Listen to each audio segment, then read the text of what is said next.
All right, let's dive in. We're going on a journey today into the world of Jerez. You probably know it as sherry, but listen, I want you to forget everything you think you know, because this isn't just a wine, it's an experience, a real sensory odyssey, deep into a magical corner of Andalusia, Spain. So when I say sherry, what pops into your head? Come on, be honest.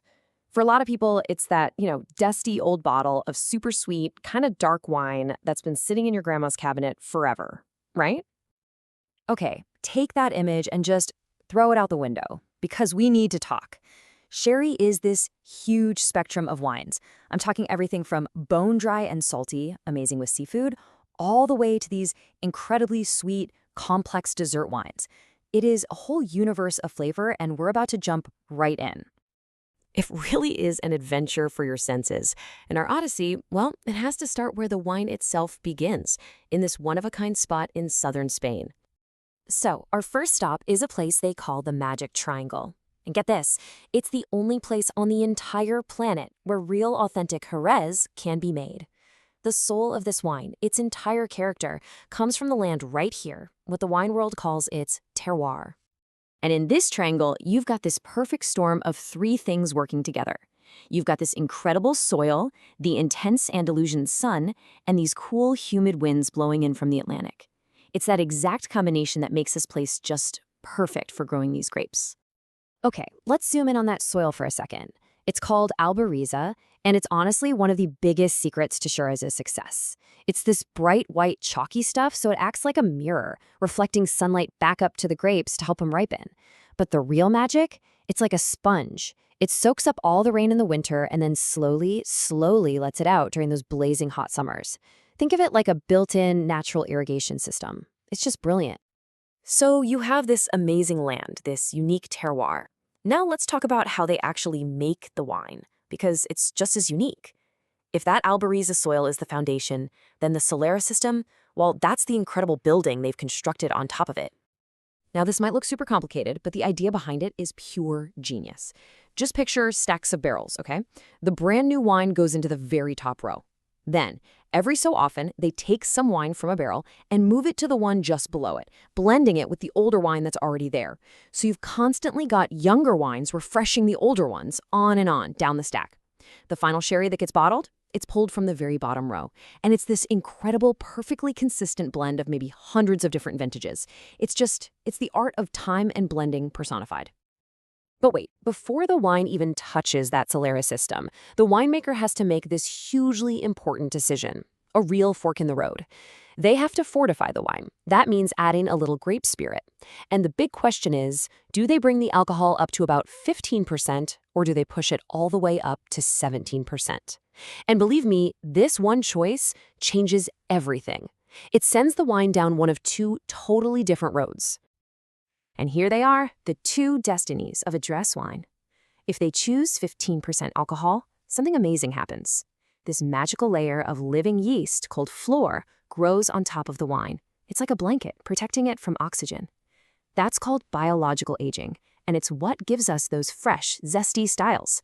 But if they go to 17%, that flor just can't survive. So the wine is left exposed to the air, and it starts this long, slow process of oxidative aging. And that's how you get those darker, richer, nuttier wines. Two completely different outcomes, all from that one decision. So, what does all that mean for what's in the glass? Well, these two paths give us this unbelievable range of styles. I mean, from the lightest, driest wines you can imagine to some of the most intense and complex.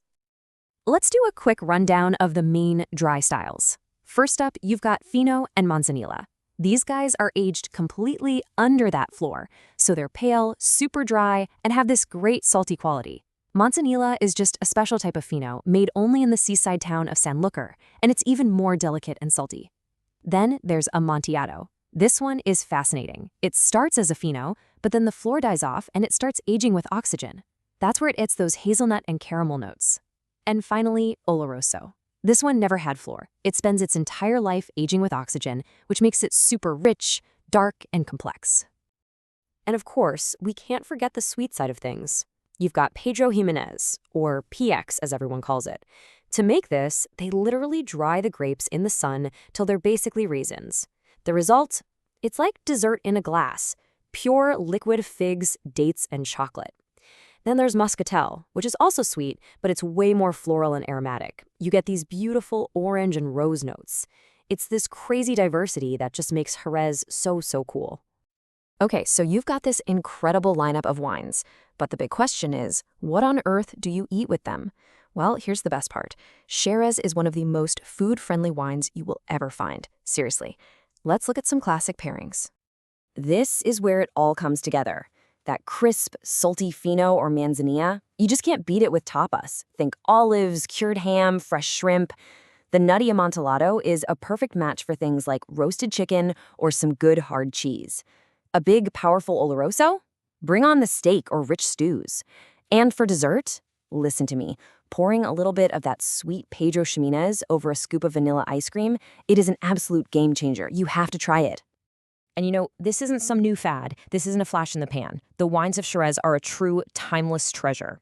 We're talking about a history that stretches back for thousands of years. I mean, think about this. The story of wine in this region goes back 3,000 years. It started with the Phoenicians. Then the Romans came in and planted more vines. During the Age of Discovery, these wines went global. And the reason they could? Because they were fortified. They didn't spoil on those long sea voyages. And today, the whole challenge is, how do you honor that incredible ancient tradition while still keeping up with the modern world? Which really brings us to the big question, doesn't it?